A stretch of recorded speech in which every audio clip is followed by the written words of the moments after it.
উত্তরার milestone school and কলেজের ভবনে বিমান বিধ্বস্ত হয়ে আহতের ঘটনায় শোক জানিয়েছেন উপস্থাপক ও নির্মাতা হানিফ সংকেত। নিহত ব্যক্তিদের বেশিরভাগই শিক্ষার্থী। এক ফেসবুক পোস্টে হানিফ সংকেত লিখেছেন, আমি স্তব্ধ, বাকরুদ্ধ, গভীর শোকাহত। এই মর্মান্তিক দুর্ঘটনায় শোক প্রকাশের ভাষা আমার জানা নেই। উত্তরায় মাইলস্টোনের ক্যাম্পাসে আকস্মিক ঘটে যাওয়া অনাকাঙ্ক্ষিত প্রশিক্ষণ বিমান দুর্ঘটনায় যারা প্রাণ হারিয়েছে তাদের পরিবারের প্রতি আন্তরিক সমবেদনা জানাচ্ছি। মহান আল্লাহ রাব্বুল আলামিন নিহতদের পরিবারদেরকে এই শোক সহ্য করার ক্ষমতা দান করুক। দুর্ঘটনার সময় শিশুদের আত্মচিৎকারে পুরো ক্যাম্পাস ভারী হয়ে ওঠে।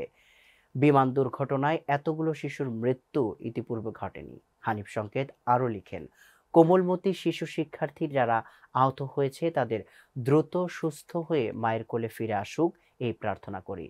সবার প্রতি অনুরোধ, রক্তদানে এগিয়ে আসুন। হাসপাতালে অযথা ভিড় করবেন না, তাতে চিকিৎসা সেবায় বিঘ্ন ঘটতে পারে। হতাহতের ঘটনায় অভিনেতা শাকিব খান, জিয়াউল ফারুক অপূর্ব, অভিনেত্রী জয়া আহসান, মেহজাবিন চৌধুরী, তাসনিয়া ফারিন সহ আরও অনেকে ফেসবুকে শোক জানিয়েছেন।